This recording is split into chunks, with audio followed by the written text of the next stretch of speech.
Relationships is everything. 100%. Everything. Friendship or kindness? Like being kind to people and then... Well, I think you create friendship with kindness. Correct. Right? So I don't think you get friendship, then you get kindness. You get kindness. No, but you show kindness and then you become friends, right? So kindness comes first, right? Yes. She was like dying back there. Are you... You want to start this over?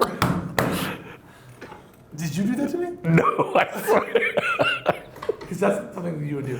And then I love how you keep trying to like hold it up, like top of the seat. I feel like he's superior to me. He gets to wear the mic and I don't. You want to wear No. You shake your head, but being Jewish, to validate my Jewishness, I have to complain. It doesn't matter if I actually care about like the outcome. All right, so let's talk about That's actually the most Jewish thing, to not care. All right, friend relationships. Obviously, they're important. How do they start? I believe they start with kindness and then you become friends. You're saying that friends come with kindness. That too, but I think there's also common ground. What do you mean? There's friendship in all different parts of life, right? Right.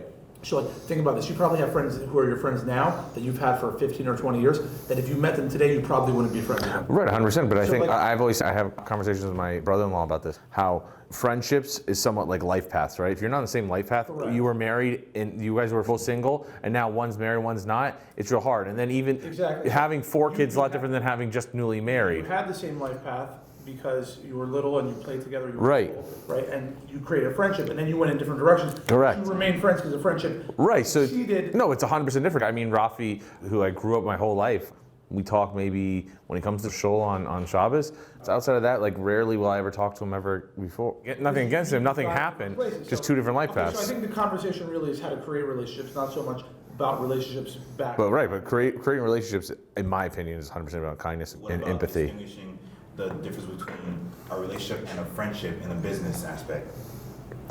We're like a weird dynamic that's happened, right? A lot of times what we have, people choose, right? They choose either we're going to be friends or we're going to be business partners. A lot of times that splits, right? So we're business partners, but they hate each other now, or they're real friends and they're not business partners anymore. Yeah, but to go further on that, even the people that we have business relationships with who we don't necessarily spend time with outside of business, you have a friendship within business. So your relationship is, yes, there's a common ground that mutually benefits everybody, that's why you have the relationship, but the time that you spend with them, you do so as a friend. That's not really they're not friendship. You wouldn't call Andy for like, hey, let's go out to eat, just not talk about business at all. It's a relationship of opportunity. Correct. It's not a friendship. No. There's business friends that have it's friendship of opportunity, and then there's friends. Like we could go to a place and not talk about business at all. We don't, but we could. Am I wrong? Yeah, I guess I see what you're saying. So what's the question again? The underlying is question? How you create relationships. Well, then it would be the common ground, right? Right. So you start with kindness, but it's the common ground. Right. It might be mutually beneficial, and that's what gets you in the door. That's what entices somebody to meet you, or vice versa. But you also don't know where someone's going to be, right? So, like, especially for like the BDAs, that program, and even salespeople in general, you don't know when the next big roofer or next big IT guy or the guy who's going to create an app or be the next guy who creates Google, right? So like being kind to everyone, that's and the then future. But I'm even talking about like now. No, but even now, no. What I'm saying, but now. Like you meet somebody, so we're doing these interviews, right? As you talk to them, and that's why I ask questions, even if I kind of know the answer, because you get more information from them as they speak. You find out they know something else. When this guy came in, we didn't necessarily know that he was a roofer or he had a relationship with roofers. So that's the thing. Often you meet somebody, and like we do this a lot with interviews. You know, you came in for this position, but you don't fit this position. You actually fit this position really well. And I think that's what happens in business relationships. Like you came to us because you want our work, right? I don't mean you specifically. I mean, like, let's say an attorney, we get a lot of attorneys coming to us, you know, but there isn't a fit or a need here, but actually you talked about something that there is a need over there, maybe you could help us there. Right. I think there's a lot of, like, pivoting in a way. No, 100%. Like, you twist people to work for you, but again, that's now an opportunity. If it's not, then it goes cut and dry. Now, you could be a dickhead to them and, like, you're never going to get it, but you don't know when that person's going to be something. Or if they'll ever be. But I know one thing, if you're mean, even if they have an opportunity, they're not going to be coming to you. That's true. No, you have to treat everybody kindly. I think that's it should be a given, but too many people. It's not, because everyone are greedy, right? They're greedy on relationships. Somebody's going to watch this and be like, oh, that guy treated me like an asshole. Now he's talking about... No, they're going to think about Paula, right? No, but I'm saying, like, people judge. I do this. Prejudge? Yeah. Yeah, but I think we all do that, but you learn over time to, like... So I prejudge, but I'm not then rude. I'm not then mean to them.